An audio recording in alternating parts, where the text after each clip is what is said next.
Watch this! Okay, we're on to the second exercise for shoulders, a compound movement called an overhead press. You can do it on a machine like this, or you can use it with dumbbells. One thing I don't recommend doing is a barbell overhead press, just because it's in a fixed plane. A lot of times people do this behind your back. They'll do behind the neck press. Puts a lot of stretch here on the internal rotator cuff muscles. It's just, your body's really not set up to do that very well. Even on this machine, I don't like to use the handles back here because it's a little bit further back than I'd like. I like to keep my shoulders as healthy as possible. And if you have any problems with your shoulder joints, rotator cuff issues, or strains or pains, surgeries, I'd probably say this is a contraindicated exercise for you. This is something you probably don't want to do.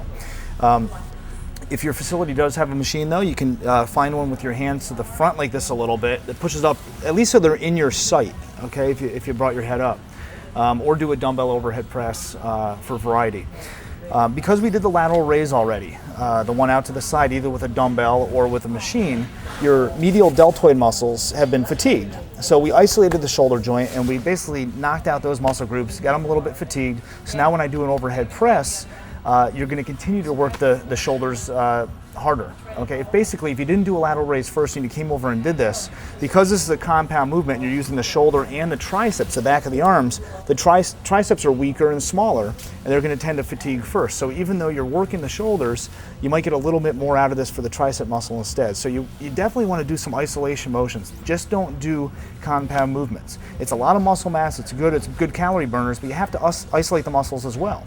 Now on this one, adjust the seat height so that, now I adjust it at least so I get full range of motion. So I'm sitting up here, sitting firm in my seat, back against the pad, and my hands I like to have down at least to shoulder height. A lot of people prefer not to bring their hands that low if they do have problems, or they just don't like to overstretch the muscle group. I can understand that. However, muscles only get strong in the range of motion that they're worked. So if you only did a press from here up, you'd only be strong in that range of motion. And what you want to do is strengthen the muscle through the full range. And to do that, you need to work the muscle through the full range. Muscles will only get strong down here if you strength train in that area. And that's usually the area you're gonna get injured. If you lean back in your car to grab your kid or to give him something, or get something from him or her, that's gonna strain the muscle, okay, in that range. So the way to work it is to have the resistance in that range. Okay, that's just one example, but it goes for every muscle that you work. Always try to work full range of motion safely. So I'm down at that stretch position. You're gonna breathe out, press up, 2 or 3 seconds on the way up. Again, don't pause it too long here at the top because that's gonna be bone on bone. I could sit here all day, almost, locked out, and I'm really not contracting the muscles all that much. If I did a slight bend, I definitely have some muscle contraction, I'd fatigue. But basically, don't hold it up there too long at the top. It's almost a 2 or 3 second count up, breathe out, a fast turnaround, and then slow it right back down. Okay, let me do one for real here. Breathe out, as you exhale, slowly back down. You never get it wrong that way.